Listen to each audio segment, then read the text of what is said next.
Ah, Merci d'avance. bon, je pense que le direct est en train d'être lancé.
Bon, il reste une minute hein, pour. On est live là? Oui, bien sûr, on est maintenant en direct sur Facebook normalement. Donc, bonsoir à tous. Désolé pour le petit retard. Pour le retard, on a eu quelques soucis de connexion. C'est ce qui fait qu'on est un peu en retard pour notre rendez-vous. Mais nous sommes toujours là avec Sophonie pour partager ce que nous avons à dire ce soir. Donc, très rapidement, Sophonie, comment vas-tu sinon? Ben, écoute, je vais très bien, je vais très bien. Je suis très content d'être là. Super.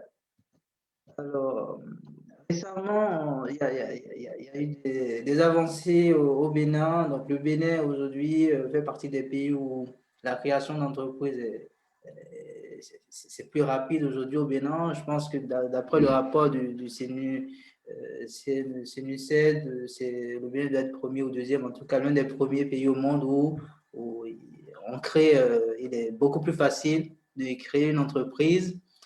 Le ministère a également mis en place un fonds de garantie pour le secteur agricole. Donc, autant d'actions. En tout cas, on voit qu'il y a une volonté de l'État de soutenir le secteur privé. Mais Oui, pour autant, c'est dans ce paysage qu'affleure ta tribune sur le secteur privé où tu nous dis Bénin, point d'entrepreneuriat sans une réelle politique d'incitation. Qu'est-ce que tu veux dire par la Sophonie? Est-ce que concrètement, rien n'est fait ou ce qui est fait n'est pas assez? Qu'est-ce que tu caches derrière cette tribune? ben écoute, merci de m'avoir invité. Euh, on va pas bouder notre plaisir. On est le premier pays au monde où il est plus facile de créer une entreprise. Donc, je crois que en grosso modo, en 2 heures, on peut créer son entreprise au Bénin, tout en ligne. Ben voilà, on ne va pas bouder ce plaisir-là. Évidemment qu'il y a des choses tout à fait considérables. Et moi, ma tribune n'était pas vraiment à charge. Enfin, il faut, je pense qu'il faut faire un peu d'histoire pour voir d'où on part. Parce que sinon, on, on ne saisit pas les déterminants de la situation actuelle, si tu veux. Grosso modo, je vais me permettre de faire un petit pas en arrière. Grosso modo, Oui, oui, faites-moi plaisir, c'est l'espace détente. Hein. On est ici ce soir pour essayer de se dissocier un tout petit peu. bon, très bien, c'est parfait. Mais c'est vrai que je ne vais pas aller très loin dans l'histoire. Je vais commencer aux indépendances. Il faut voir qu'on a eu 3 temps depuis les indépendances. On a eu, grosso modo, après les indépendances, il y a eu une espèce d'euphorie de développement. On a eu une très forte croissance. Mais c'était une période qui était caractérisée par l'étatisme, c'est-à-dire que l'État avait toute la place, il n'y avait quasiment pas de secteur privé. Ceux qui créaient des emplois, c'était les entreprises étatiques. Et à cette époque, on avait, par exemple, au Bénin, plein de sociétés d'État. Société nationale de machin, Société nationale béninoise de machin, Société béninoise de machin. Donc voilà, c'était la période où il fallait, où l'État était MOA, MOE, quoi, pour prendre un langage de management. Donc, il y a eu cette période et puis quelque chose s'est passé autour de 75. On a eu la crise pétrolière des années 70, avec donc, la conjonction de ça avec, si tu veux, la baisse des coûts des matières premières. Ben, cette conjonction-là a fait que la dette des États était devenue insoutenable. Et donc, le FMI est descendu pour aider les États à restructurer leur dette et à assainir les finances publiques. Il y a eu les fameux programmes d'ajustement structurel. Alors, dans la littérature, les avis sont partagés. Il y en a qui pensent que les passes ont été une catastrophe. Il y en a qui pensent que, bon, on a quand même, les passes ont permis de mieux gérer les finances publiques. Enfin bon, bref, on a eu cette période. Mais les passes, c'était grosso modo deux messages. C'était une transparence dans la gouvernance et une dénationalisation de l'économie. Voilà. Et donc là, on a eu une vague de privatisation.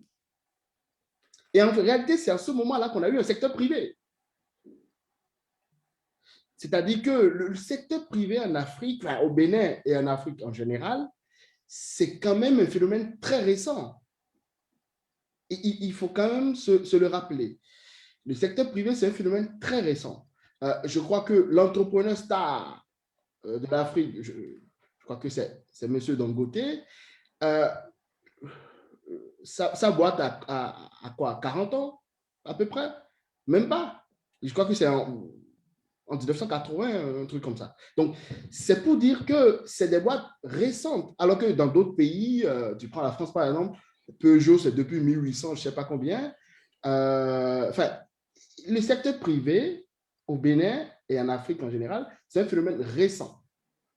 Et donc, après, donc, le troisième temps dont je parlais, c'est la période post-programme ajustement structurel, donc grosso modo, fin des années 90. Donc, on a eu le secteur privé et depuis ce temps, on ne cesse d'agrandir notre secteur privé. Et donc, si on fait, je n'ai pas fait ce petit pas en arrière pour rien, c'est pour soulever deux messages, pour monter en épingle deux choses. C'est que, le secteur privé au Bénin est un phénomène récent dans l'histoire. Et deux, les États, malgré les efforts, courent un peu derrière la musique, si tu veux. Donc ils sont en train de s'adapter. Ils créent des instruments, etc. J'ai vu la dernière fois qu'on a créé une agence au Bénin pour l'entrepreneuriat à des jeunes. Donc il y a des choses. Donc, il y a des choses qui vont dans le bon sens, évidemment. C'est pour ça, d'ailleurs, moi, je trouve qu'il faut saluer les efforts de nos gouvernants parce que, en réalité, ils ont fait des choses que très peu de personnes ont fait dans d'autres parties du monde. Quand on voit que, grosso modo, depuis les années 2000, notre PIB a plus que doublé, avec une place de plus en plus forte pour le secteur privé, on ne peut que constater les faits et l'apprécier. Mais en revanche, j'ai fait ma tribune justement sur une question assez précise. C'est une question assez précise. C'est si tu veux, la question de... Je trouve qu'il n'y a pas suffisamment d'incitation à l'endroit des entrepreneurs. J'étais à Cotonou il n'y a même pas 2 semaines. Donc, j'ai 3 copains, j'ai visité 3 copains qui sont entrepreneurs et j'ai le même discours. Il y en a 2 qui sont dans le digital et un autre qui est à cheval entre le trading du riz et de l'agribusiness, on va dire. Donc, les 3 ont eu un même discours, c'est-à-dire on n'arrive pas à avoir du financement. Et quand on en a l'opportunité, le coût est tout à fait exorbitant. Donc, moi, je me suis dit, je vais essayer de faire un raisonnement macroéconomique qui vaut ce que ça vaut, mais ça permet d'avoir des ordres de grandeur. C'est toujours préférable d'avoir des ordres de grandeur que de ne pas avoir des chiffres du tout.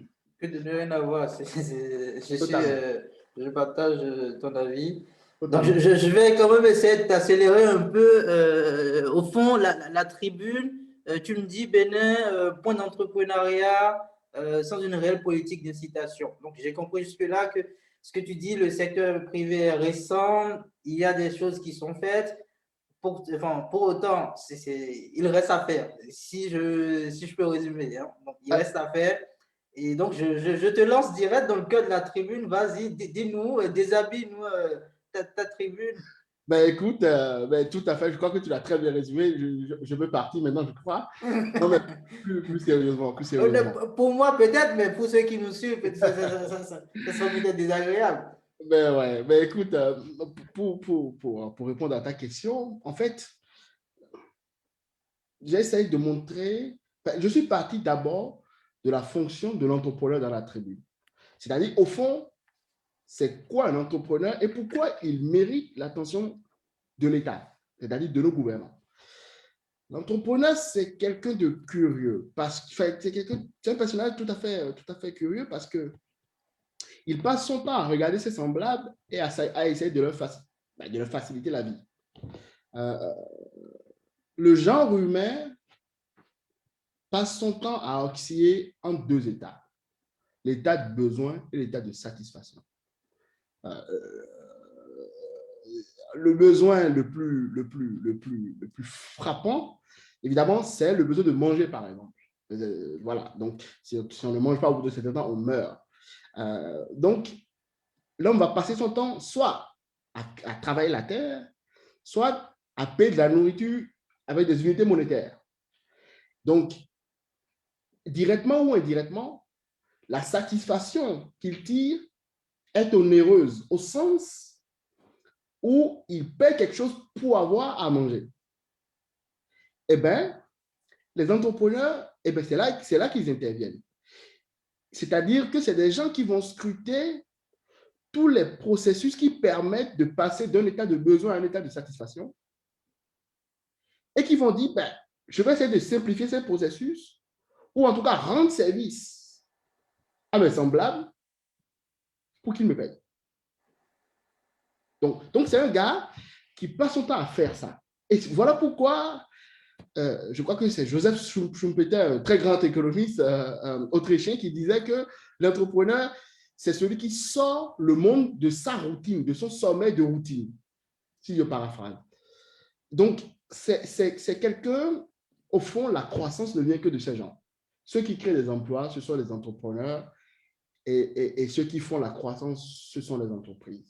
Oui, d'ailleurs, on peut s'entendre déjà sur la valeur ajoutée, hein, qui n'est rien d'autre que la différence entre le produit et puis les charges, et puis celui qui fait le produit, c'est l'entrepreneur, et les charges, c'est lui qui les crée aussi, et puis voilà. Donc oui, sur la fonction des entrepreneurs, enfin d'un entrepreneur, la fonction de création de richesse, ça, bon, je pense que c'est indiscutable, hein, pour toute personne qui a eu un petit coup d'introduction à l'économie, c'est indiscutable. Parfait. Eh bien, donc, si on prend ça pour acquis et comme une vérité universelle, eh bien, on doit se dire maintenant quel est le process de détection d'opportunité de l'entrepreneur. Donc, l'entrepreneur fait ce qu'on appelle le calcul économique au sens de von Mises du terme. En fait, il va dire, grosso modo, ça va me coûter. Il regarde la différence entre le coût du capital et la rentabilité du capital investi. Voilà. Donc, une chose est sûre, si le coût du capital est supérieur à la rentabilité du capital investi, ben la faillite est tout à fait assurée.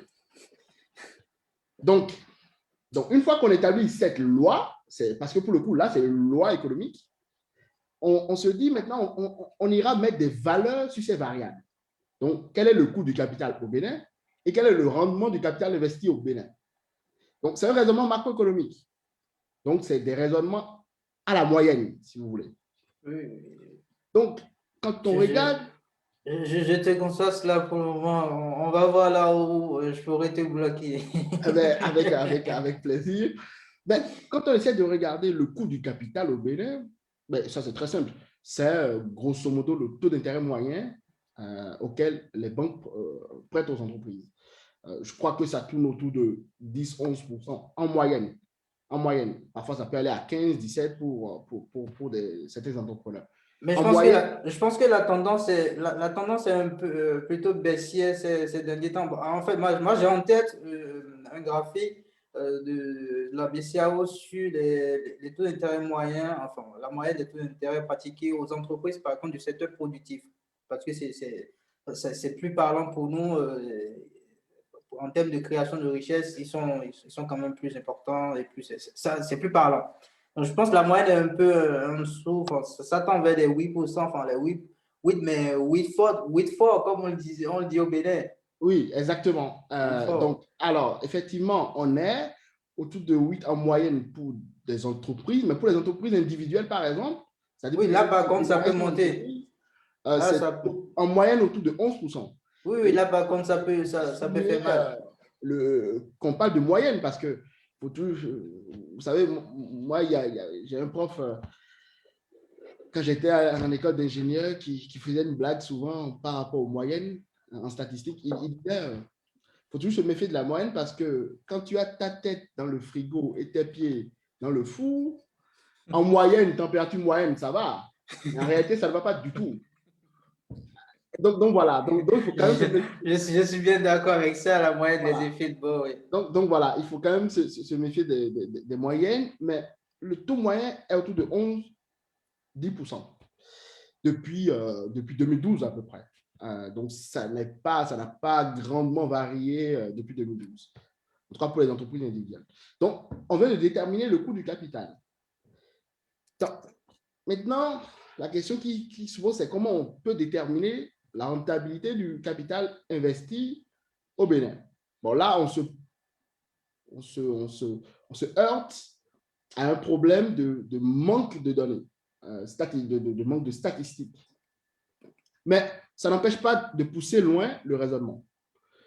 Ça n'empêche pas de pousser le raisonnement parce que je me suis dit que, grosso modo, la rentabilité du capital investi au Bénin est limitée en termes de bonnes supérieures par la rentabilité du capital investi dans un pays comme le Royaume-Uni.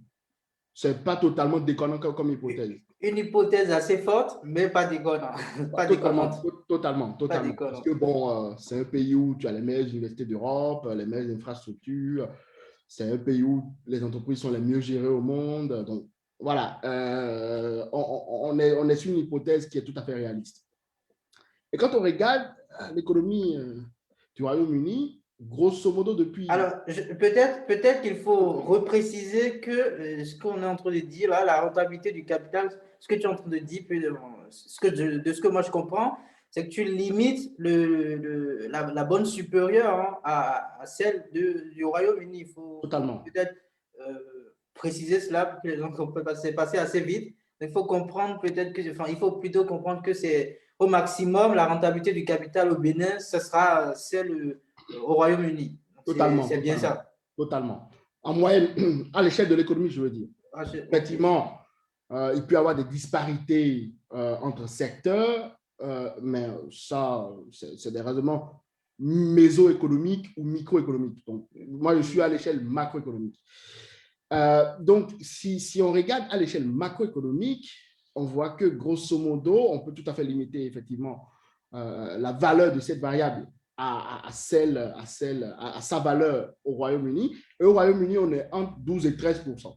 C'est-à-dire que si vous investissez 100 livres sterling au Royaume-Uni, vous pouvez espérer en moyenne à l'échelle de l'économie.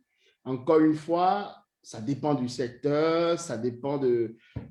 il faut avoir après un raisonnement sectoriel pour déterminer à la maille plus fine la rentabilité du capital investi. Mais en tout cas, à l'échelle de l'économie, on est autour de 12%. Donc, vous pouvez tirer, si vous mettez ça, vous tirez 12 quoi, comme profit. Donc, vous voyez que si le coût du capital pour l'entrepreneur est de 12% au Royaume-Uni, il ne va jamais emprunter parce que il va avoir comme coût du capital certain 12 et il va avoir une rentabilité espérée à 12. Oui, presque. Il ne va jamais passer à l'action.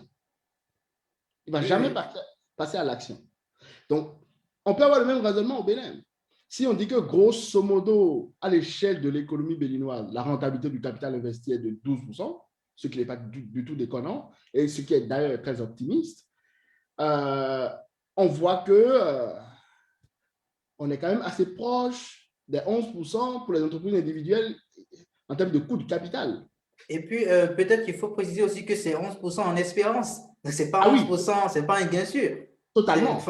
Enfin, je dis un gain, oui, c'est 11% en espérance, enfin non, 12% en espérance plutôt. Totalement. Voilà, c'est pas... ce qu'il espère gagner. Voilà, c'est 12% en espérance. D'ailleurs, c'est quoi je dis toujours que les entrepreneurs, ce sont des êtres assez particuliers parce que c'est des gars qui ont des coûts certains, des bénéfices incertains.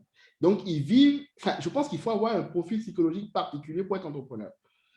Parce que tu vis dans l'angoisse en permanence, puisque tes revenus sont grosso modo incertains, alors que toi, tes coûts, le coût de production, alors il y a toujours une part variable et une part fixe. Mais grosso modo, tu as quand même un coût. Dans tous les cas, il y a un coût qui est fixe. Qui est certain, qui est fixe, etc. Donc, je crois, il faut vérifier cette information, mais je crois que j'ai vérifié il y a quelques années en arrière sur le site de l'INED en France. Je crois qu'entre 40 et 60 ans, la profession ayant le plus fort taux de mortalité, ce sont les entrepreneurs. D'accord. Voilà. Donc, je n'en avais pas connaissance. Ouais, c'est-à-dire qu'il faut avoir un profil psychologique très particulier pour être entrepreneur parce que, effectivement, ce n'est pas la sécurité d'un salarié, quoi, si tu veux. Et donc, voilà. Et donc, le calcul, si on met en balance les deux grandes, les deux grandeurs que j'ai évoquées au départ, c'est-à-dire le coût du capital et la rentabilité du capital investi, on voit que... La rentabilité espérée, j'aime bien qu'on soit plus précis. Mais totalement. La rentabilité espérée parce que... Et en plus, moyenne. Voilà, rentabilité espérée et plus en moyenne parce que il faut le préciser. Totalement. Et donc, quand on regarde ça, on se dit, finalement, c'est à peu près les mêmes valeurs. Et que donc, ce n'est pas un environnement favorable pour les entrepreneurs. Oui, en réalité, oui. Et donc, voilà, moi, j'ai eu vraiment un raisonnement c'est de la logique, quoi. C'est de la logique aristotélicienne, pas plus. C'est grosso modo, je me suis dit, quels sont les joueurs dans une économie et quel est le rôle de l'entrepreneur. Je suis parti du rôle de l'entrepreneur. Je me suis dit, quel est le calcul économique que fait un entrepreneur, etc. Je suis parti de sa fonction. Donc, c'est vraiment une méthode déductive et pas à pas que j'ai employée dans la tribune. Et donc, j'arrive à une conclusion qui n'est pas une opinion, qui est un fait. Voilà. Qui est un fait. Le fait, c'est que l'environnement global n'est pas favorable aux entrepreneurs. Ce n'est pas une opinion. Ce n'est pas que j'ai envie de dire ça, ce sont les faits. Et donc, je me suis dit, il faut un regard particulier, il faut une attention particulière à l'endroit de nos entrepreneurs. Et donc, une fois que j'établis le constat, j'ai tenté dans le dernier ou avant-dernier paragraphe de commencer un début de solution. Et la solution, Je pense qu'on va garder peut-être la solution enfin, tout à l'heure, peut-être. ben écoute, Parce que ça me permet, en fait, ce que tu viens de dire, ça me permet de rebondir quand même sur quelques éléments. J'ai vu l'AGEP qui a fait nos analystes qui ont fait des notes récemment sur le secteur privé, notamment, je crois, la note disait que l'urgence du secteur privé au Bénin. Et puis, il y avait une autre note qui avait suivi la dette extérieure du Bénin. Donc, bon, je pense que les deux notes qui sont assez complémentaires, bon, moi je trouve, et j'ai parcouru la note, et d'ailleurs je passe par ce canal pour dire ma reconnaissance à tous mes collègues, à tous mes collaborateurs qui travaillent avec moi au sein de l'AGEP, qui font un travail remarquable. Merci à vous tous, chers analystes. En fait, la note, c'est basé, en fait, les deux notes sont basées grosso modo sur 4 indicateurs dans l'économie. Je trouve que c'est un peu plus micro, on va dire. Je pense que bon, ça pourrait être intéressant. En fait, dans les notes, ils se sont intéressés au coût des procédures de démarrage d'une entreprise au Bénin.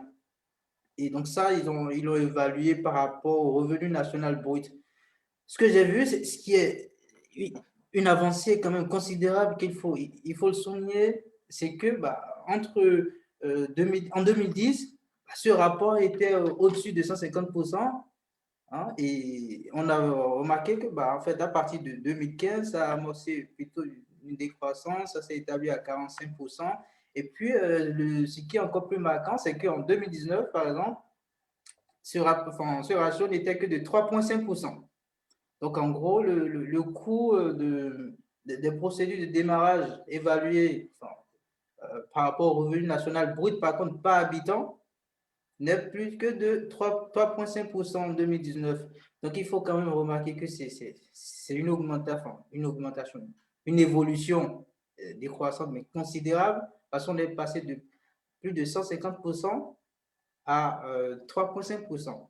C'est quelque chose de remarquable pour le secteur, en tout cas, ce qui est des actions qui sont menées. Donc, c'est juste pour te dire, ton analyse, je partage, mais il y a il y a des petites choses qui sont faites, il faut le dire aussi. C'est ça, nous faisons de l'économie, on n'a pas de parti pris ici, on dit, nous ne faisons que dire ce que nous voyons, ce que nous observons, ce sont les données qui parlent. Mais enfin, je disais, ils ont analysé beaucoup de ratios. Ils ont également analysé le ratio de crédit sur PIB. Et puis là, par contre, c'est pas très joli parce qu'en moyenne, on remarque que le crédit sur PIB n'est que de 13%, hein, en moyenne sur la période 2000, je crois, c'est 2010 à 2019, n'est que de 13%.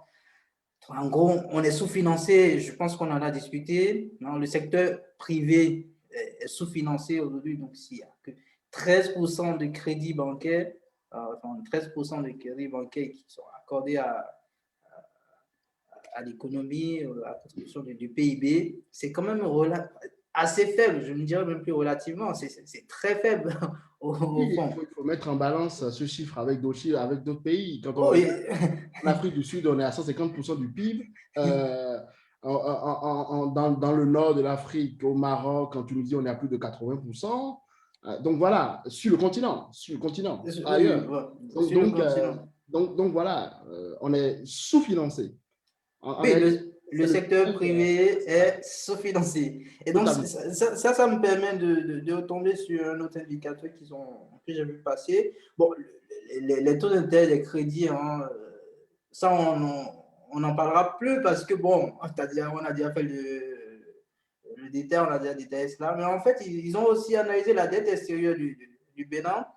Et la dette extérieure n'est pas liée au secteur privé, quoi. Ça veut dire que le secteur privé n'a pas de dette à l'extérieur. On n'arrive pas. Est-ce que ça veut dire qu'au Bénin, aujourd'hui, il n'y a pas des entreprises assez fortes ou qui sont capables d'aller mobiliser des capitaux à l'extérieur du pays? Bon, la question reste posée. Oui, non, mais ce qui est normal, parce que c'est ce que j'ai essayé d'expliquer en faisant un peu d'histoire au début, c'est-à-dire que le secteur privé au Bénin est très jeune. C'est-à-dire que, grosso modo, notre secteur privé n'a même pas 40 ans. Voilà, notre secteur privé n'a même pas 40 ans. C'est un secteur privé très, très jeune mais on a des entreprises qui sont tout à fait remarquables. Il y a des gens qui font des choses tout à fait remarquables. Mais voilà, notre secteur privé est un phénomène nouveau, quoi, récent dans l'histoire. Oui, oui, oui, je ne suis pas contre. Je ne dirais pas non. De toute façon, bon, il n'y a pas il y a pas de matière à dire non parce que voilà, il suffit juste de faire un peu de datation et puis on remarque tout de suite que voilà, c'est pas un truc qui existe depuis 1000 ans comme en France ou voilà, dans d'autres pays développés ou le Royaume-Uni que tu as utilisé comme référence, élément de comparaison tout à l'heure. Et donc, à partir de là, donc je pense qu'on est bien, on s'accorde bien sur le fait que bah, l'économie est sous-financée avec ce que les productions d'AGEB et que le coût du capital également est un réel problème. Si, si on doit résumer en quelque sorte ce que tu dis dans dans ta tribune, c'est le coût du capital. Et puis, AGEB n'a pas manqué d'apporter quelques éléments un peu micro pour montrer que, certes, le coût du capital, il est excessif en ce moment, mais il y a des avancées. Bon, il y a par exemple le coût d'entrée qui a quand même considérablement baissé. Donc, à partir de là, notre solution, notre job aussi, en quelque sorte, c'est de proposer des solutions. Totalement. Et tout à l'heure, tu me parlais de solutions. Qu'est-ce que toi, tu préconises aujourd'hui pour Ben, pallier? je pense que la solution vient tout droit du diagnostic, si vous voulez.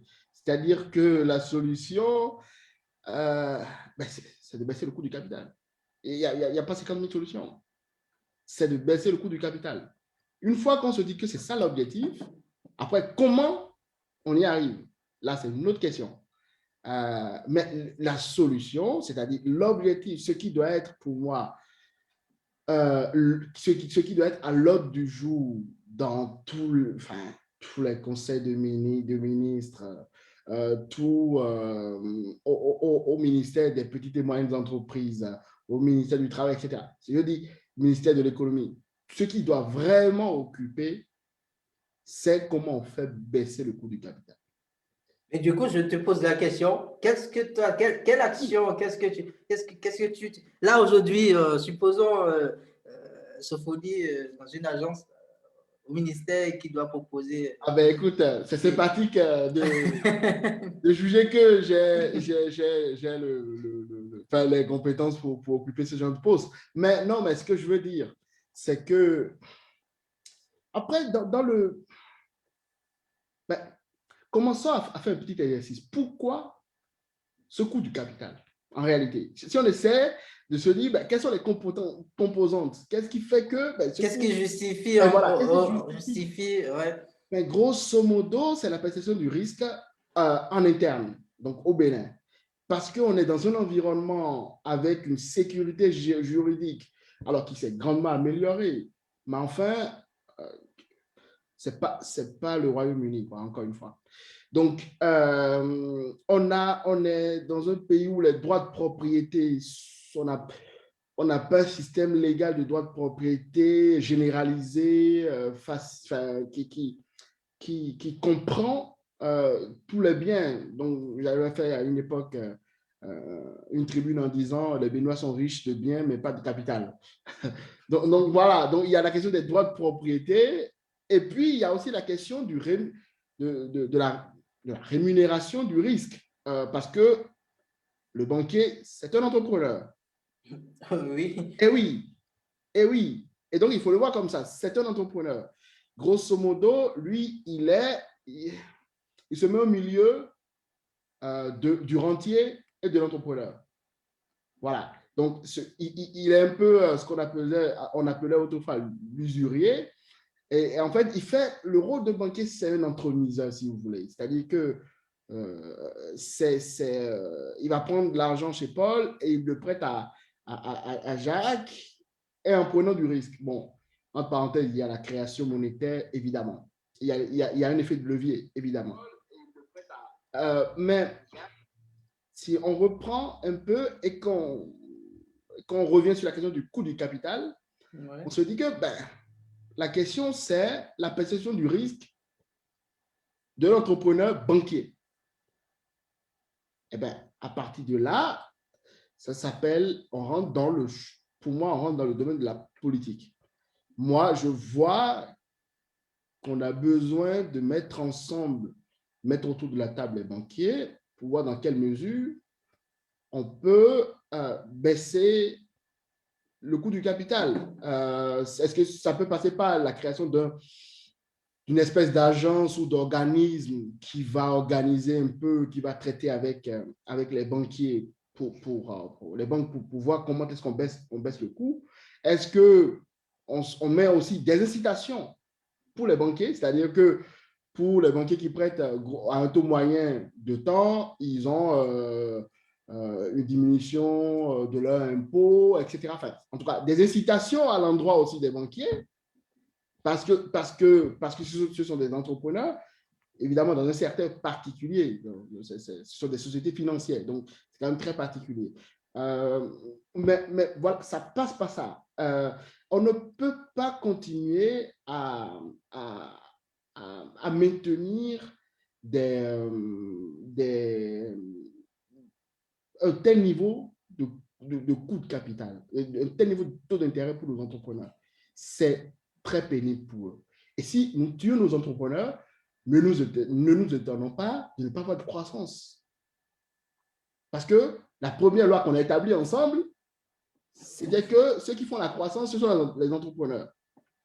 Donc, l'obsession, ça doit être de comment on permet aux entrepreneurs de prendre des risques. Comment on permet aux entrepreneurs de prendre des risques. Comment on améliore l'accès au capital. Donc, c'est des instruments financiers qu'il faut. Si on fait, on fait un petit résumé, c'est que tu préconises aujourd'hui qu'on crée une sorte de comité de gouvernance, une autorité de surveillance en fait des banques, Totalement. des acteurs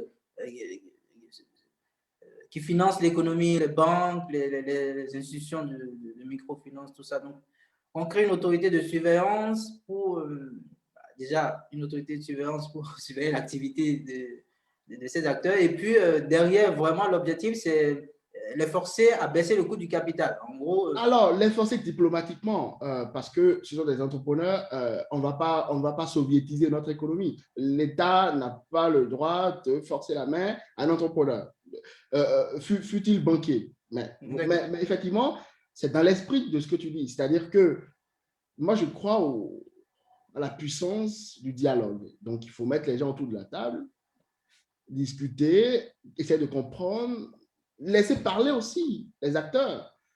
Pourquoi on a ce phénomène? Parce que c'est ensemble qu'on va trouver la solution. Et donc, comme tu le dis, un creuset où tout le monde se retrouve et réfléchit à la question me paraît tout à fait une très, très bonne idée.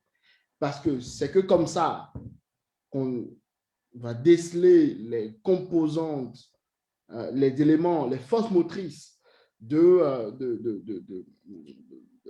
taux d'intérêt, parce que, évidemment, c'est la loi de l'offre et de la demande, évidemment. Oui, justement, j'allais rebondir sur ça parce que là, on s'entend bien, je partage cette position avec toi. Aujourd'hui, il faut vraiment une autorité de surveillance indépendante, par contre indépendante des banques aussi, parce que, bon, si on regroupe, en gros, ce que je veux dire très concrètement, si on crée une association des banques, la solution n'est pas là, quoi. Et il faut une autorité indépendante donc, pour la surveillance de ces acteurs et puis, bon, essayer de façon diplomatique à faire réduire le coût du capital parce que sinon, il n'y a pas de rendement derrière et puis il n'y a pas d'entrepreneur, il n'y a pas d'entreprise, il n'y a pas d'emploi, il n'y a rien de tout ça. Mais une fois encore, cela me ramène encore sur notre terrain, c'est la question de l'aléa moral. Parce qu'au fond, on veut bien aider les entrepreneurs à avoir des coûts de capital, à réduire, à avoir accès à des capitaux à coût réduit. Mais est-ce que derrière, il n'y a pas cette crainte de l'aléa morale parce qu'au fond, on va faciliter l'accès au financement à des personnes qui, peut-être derrière, bon, l'État est là, donc on sait hein, que ce soit en Afrique ou partout, quand c'est public, bah, c'est pas. Quand il y a l'intervention publique de l'État derrière, on se dit, bon, vas-y, on y va. Est-ce qu'il n'y a pas cette crainte aujourd'hui aussi hein, par rapport à l'aléa morale?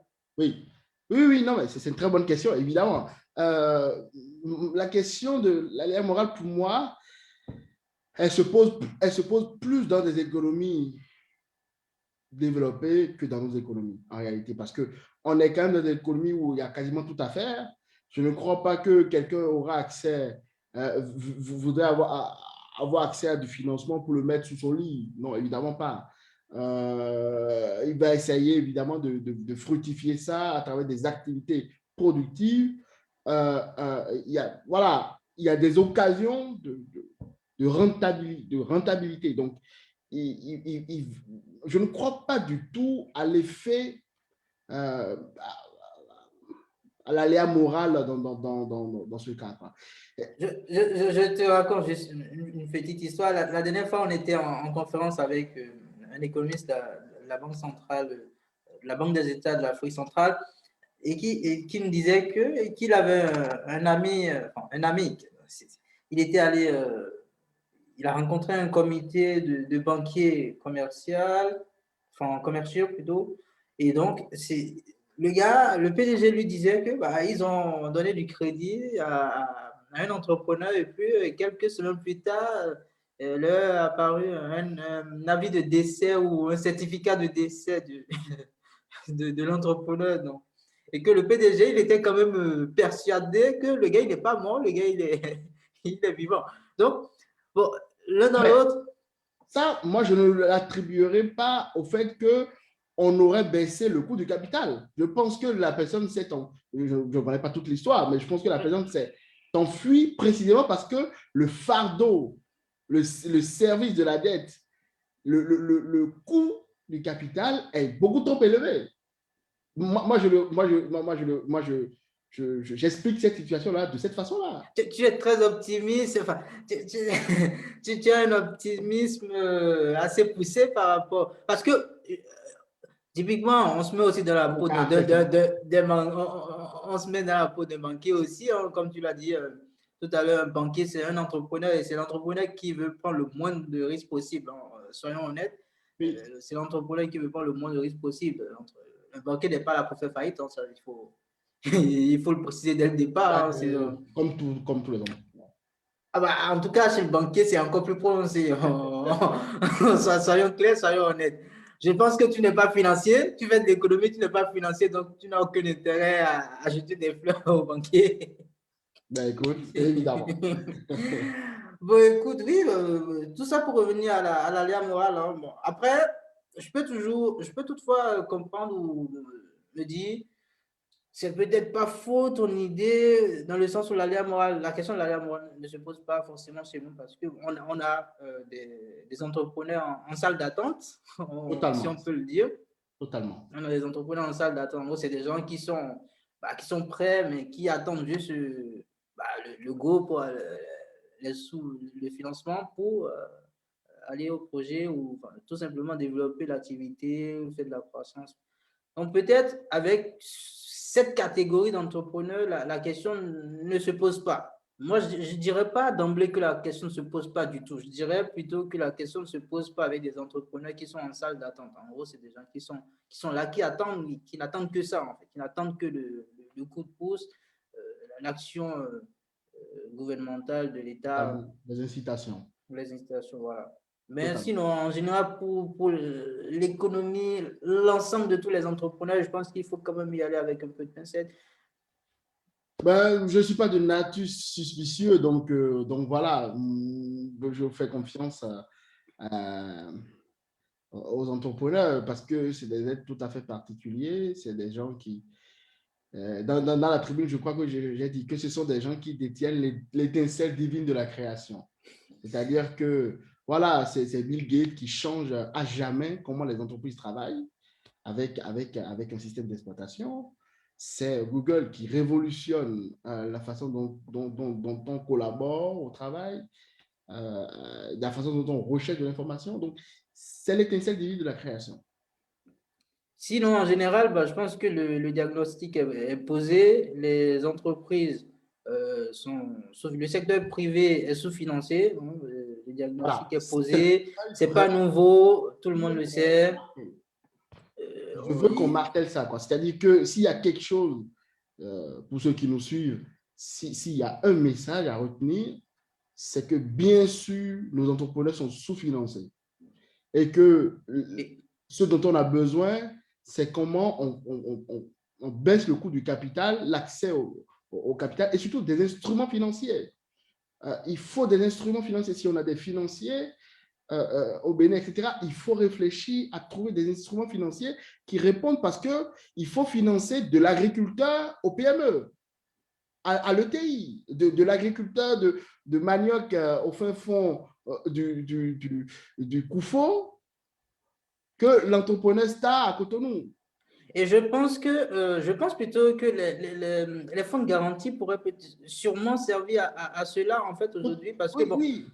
Au fond, aujourd'hui, les fonds de garantie, je ne sais pas comment ça se passe avec le fonds de garantie pour l'agriculture, le secteur agricole. Actuellement, je vois juste qu'il y a des choses, hein, ils font des campagnes. Les fonds de garantie, Béranger, les fonds de garantie, pour moi, c'est une solution de seconde zone. C'est-à-dire que, pourquoi? Parce qu'il faut déjà que l'entrepreneur ait accès au financement. Oui, enfin, ce que je voulais dire tout simplement, c'est que l'usage de ce fonds ou de ces fonds de garantie actuellement, bon, je ne pense pas que ça soit orienté aussi dans le bon sens parce que, au fond, ce que j'ai envie de dire, c'est que le fonds de garantie actuellement, il faut plutôt l'utiliser pour capter la prime de risque, en fait, qui fait que le coût du capital est assez élevé. Il faut plutôt l'utiliser dans ce sens, en fait, d'utiliser le fonds de garantie pour assurer les banquiers pour qu'ils octroient le crédit à faible coût. Et puis, bon, l'État est là. Si ça passe pas, le fonds de garantie sera là pour couvrir, donc ne vous inquiétez pas. Je pense qu'il faut peut-être orienter le fonds de garantie dans ce sens. Hein. Oui. Parce que l'urgence, bon, il y a vraiment l'urgence pour le secteur privé, bon, on l'a remarqué. Hein.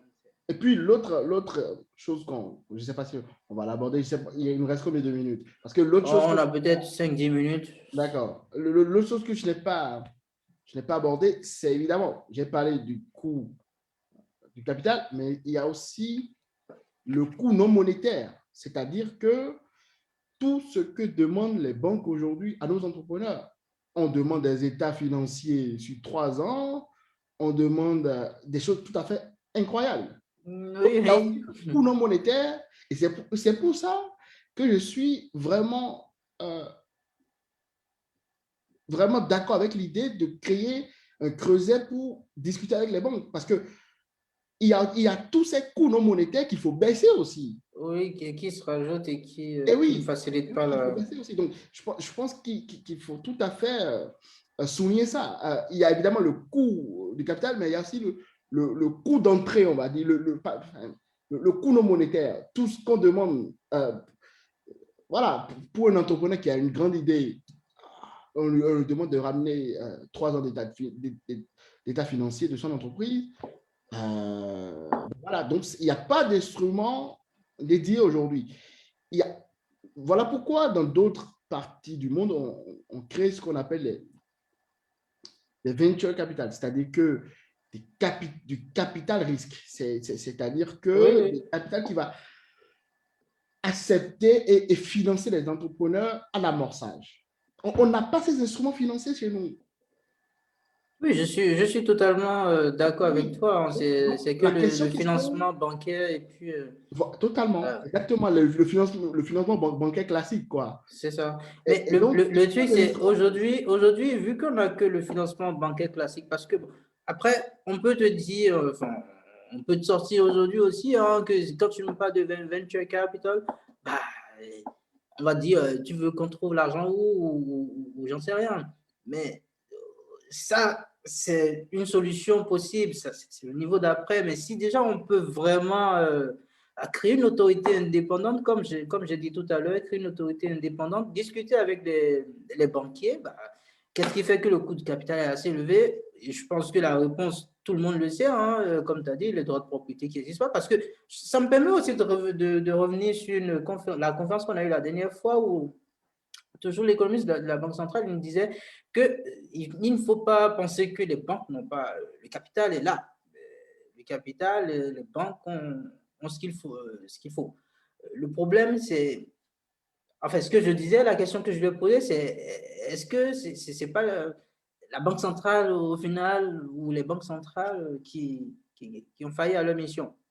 Il me répond non, pas du tout, parce que les banques commerciales ont de l'argent frais. Le problème se pose entre la transmission de l'argent euh, de la banque commerciale aux entrepreneurs. Donc, le capital existe chez les banques commerciales. Il faut trouver le moyen aujourd'hui maintenant de faire parvenir ce capital aux entrepreneurs. Et Et donc, c'est puis, là que il nous faut aussi invitons. qu'on arrête de créer une raréfaction, comment dire, virtuelle ou en tout cas désirée du capital. Pourquoi je dis ça? Parce que il y a plein d'organismes qui ont de l'épargne en Afrique, mais qui n'investissent pas. Pas en Afrique, oui, bien sûr, Ils ça c'est pre- quelque chose qu'on mais, connaît. mais quand tu Ils prends les préfèrent fonds acheter de ils pension, préfèrent acheter des obligations américaines. totalement, quand tu prends les fonds de pension en Afrique, les fonds de pension du Nigeria, du Kenya et autres, mais tu es à peu près à plus de 1000 milliards de dollars US. Mais ils préfèrent aller acheter du rail américain, acheter des autoroutes anglaises. Voilà. Donc c'est là le problème aussi. Donc, il faut qu'on arrête de créer cette rareté artificielle qui fait que, comme l'offre n'est pas abondante, ben, le jeu de l'offre et de la demande n'est pas en faveur de l'entrepreneur en termes de coût de capital. Oui, oui, bien sûr. Ah bon, là, Et, mais là, est-ce que c'est un problème au niveau des États, ça, ou c'est ben, si, purement. parce que ben, il y a même l'Union africaine qui a, je crois, il y a 2-3 ans, a créé l'opération 5%, qui était, enfin, l'idée c'était d'obliger les fonds de pension et autres, j'ai parlé des fonds de pension, mais on peut prendre aussi les provisions techniques des assurances. Si tu prends tout ça, ben, l'Union africaine avait mis en place une opération appelée 5% qui était d'obliger tout ce monde à financer au moins 5% de leur épargne en Afrique. 5%. Est-ce que je n'ai pas suivi cette opération? Est-ce que ça a réussi ou pas? C'est une autre question. Donc, tu vois, on parle de l'idée de l'entrepreneur et on tire le fil. Et on a tiré le fil très, très, très loin. Ah oui, Donc, comme toujours, hein. ben, écoute, Comme toujours. donc voilà, il y a pas mal de choses à dire, mais si on revient sur le cas spécifiquement du Bénin, parce que nous, on n'a pas de fonds de pension, je crois on est dans un système de répartition, si je ne me trompe pas. Donc voilà, le message est clair, nos entrepreneurs sont sous-financés, il faut baisser le coût du capital à nos entrepreneurs. Et il faut passer par une autorité indépendante pour le contrôle des acteurs qui financent l'économie. Et puis, il faut discuter, il faut trouver des solutions.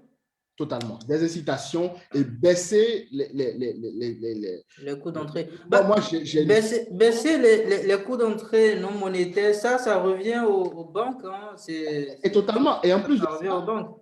Et en plus de ça, faire comme dans certains pays, je crois qu'en Russie, pour une jeune entreprise, il n'y a pas d'impôt pendant les 3 premières années. Donc Oui, mais voilà. j'ai vu, même au Canada, à un moment, il y a eu cette politique. Je ne sais pas, je pense que je t'avais envoyé le papier là-dessus. Oui, Je t'avais envoyé. Au Canada, il y a eu cette politique à un moment donné totalement. où les Totalement. entrepreneurs, au Il début, ne payaient faut pas. alléger le fardeau fiscal. Il faut alléger des entrepreneurs. Donc, si des gens avec des responsabilités nous écoutent, messieurs, on vous demande d'annuler les obligations fiscales des entrepreneurs sur les 3 premières années de leur entreprise. Ça va susciter des vocations, je vous le garantis. Et puis aussi, ça permet, bon, je me permets de compléter, hein, tout simplement, ça permet aussi bah, on parle de l'informel et on parle de la rareté des recettes publiques, hein. Bah, si on laisse les gens entrer, aujourd'hui, certes, il y a un coût à court terme, c'est de ne pas avoir à prélever, mais à moyen et long terme, on est sûr que si ces gens sont là et qu'ils performent, que les activités marchent, bah, et forcément, on aura de quoi prélever plus tard, à moyen et long terme. Donc, Totalement. effectivement, oui, enfin, il y a un coût il y a un coût pour l'État aussi, hein, à court terme, il y a un Oh, coût. ouais, non, pas tant que ça. Si l'État est raisonnable et n'est pas obèse, bon, voilà. Il faut un État raisonnable, quoi. Faut pas avoir, faut toujours, l'État doit s'occuper de ce qu'il sait faire, c'est-à-dire, c'est un peu comme le jardinier d'un terrain de foot, quoi. C'est-à-dire, bien tailler le gazon, bien arroser le terrain et laisser les joueurs jouer, quoi. Donc, voilà. Donc, laisser les entrepreneurs jouer. Très bien, bah, super. Je pense que bon, on a fait un petit tour rapide. En tout cas, pour ce qui est du secteur privé, il faut retenir que le coût du capital ne favorise pas le sort. euh, on dirait, on n'ira même pas encore jusqu'à parler de sort, ne favorise même pas l'entrée, hein, entrée en jeu des entrepreneurs. Et puis, une fois ceux qui ont accès au terrain de jeu, bah, ils y sont assez difficilement parce qu'ils supportent des coûts faramineux. Donc, ça ne favorise pas à ce moment-là le sort de ces entreprises. Et on sait tous que derrière, bon, en économie, c'est une question de chaîne. Pas d'entrepreneurs, pas d'activité, pas d'emploi, donc le chômage. Donc, il y a tout le social derrière. Totalement. Donc, c'est Très bien raison. bah, le diagnostic est posé. Nous préconisons la création d'une autorité indépendante, pas une association de banquiers. Je pense il faut aussi le dire très clairement. La solution ne viendra pas d'une association de banquiers. Il faut une autorité indépendante, hein, pour faire ce job, pour faire ce boulot. Et puis, l'objectif, hein, la mission qu'il faut s'assigner, c'est comment réduire le coût du capital aujourd'hui aux entrepreneurs. Parce qu'il faut, comme j'ai dit tout à l'heure, l'AGEP n'a pas manqué de produits des notes là-dessus. On voit tout de suite que la dette, par exemple, quand on s'attaque à la dette extérieure du Bénin, elle est essentiellement publique. Il n'y a pas de dette extérieure, pas le secteur privé au Bénin. Donc, cela donne déjà une idée tout de suite, hein. On voit que bon. Et puis, bon, ça, c'est peut-être poussé très loin parce qu'on va dire, même à l'intérieur, on n'arrive pas encore à se financer. Donc, quand tu vas encore à l'extérieur, c'est encore beaucoup plus compliqué. Bon, ça, c'est encore un autre débat, ça. On aura peut-être l'occasion de revenir là-dessus. Totalement. Avec Bon, grand. bah, écoute, j'espère que ceux qui nous ont suivis ont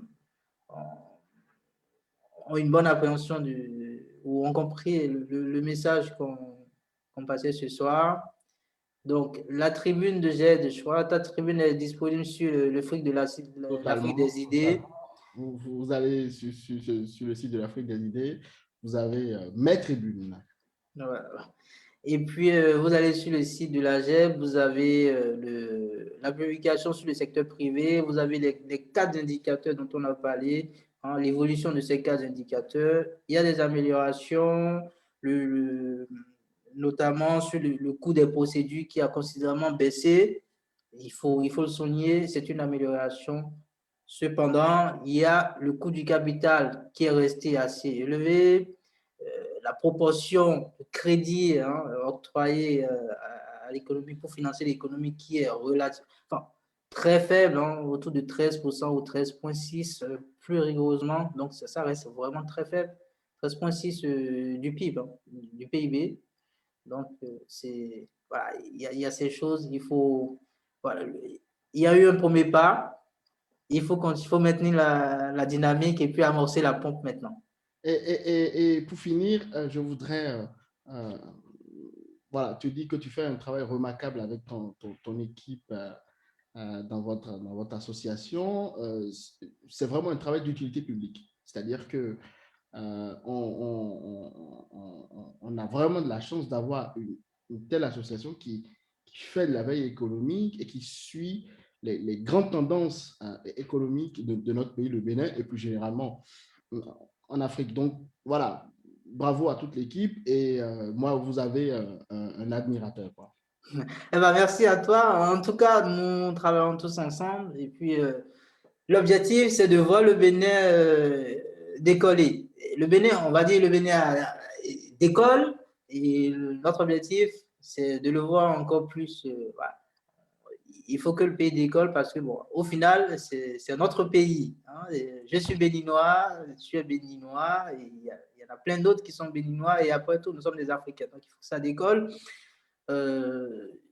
Voilà, c'est un travail. En tout cas, on le fait avec grand plaisir. Parfait. Et puis, pour ceux qui nous suivent, je pense que normalement, demain, la l'AGEP doit faire une publication sur la dévaluation du Naira qui a été préconisée par le FMI, mais que le Nigeria rejette, bien évidemment. Donc, je pense les analystes, mes collaborateurs, en tout cas, ont essayé de regarder un peu quels pourraient être les effets pour l'économie béninoise, vu la proximité, on le sait, entre l'économie béninoise et puis le Nigeria.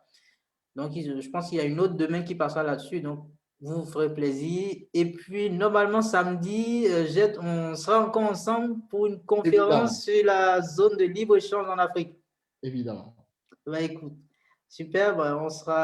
On vous donne rendez-vous pour ce samedi. On sera avec Jed et bien d'autres. On va parler un peu de ce qui peut se passer, quelles sont les implications pour les économies et surtout les entreprises aussi de la zone de libre-échange. Et puis, il faut aussi baisser le coût du capital parce que désormais, il y a la zone de libre-échange qui se dessine, qui se projette. Et la concurrence n'est plus qu'au niveau national, mais voilà, sur tout le continent. Donc, il faut maintenir les entreprises, il faut que les entreprises soient compétitives, sinon elles meurent. Une entreprise qui n'est pas compétitive, qui n'est pas capable de rester sur le terrain de jeu, bah, elle meurt, tout simplement. Ou alors, ce qui va se passer, c'est qu'ils vont se déplacer du Bénin, ils vont aller à côté. Donc, voilà. Donc, gardons nos entrepreneurs et gardons le Bénin compétitif. Et voilà, sur ces mots, on vous dira très bonne soirée à vous. Merci de nous avoir suivis et puis à très bientôt. Merci.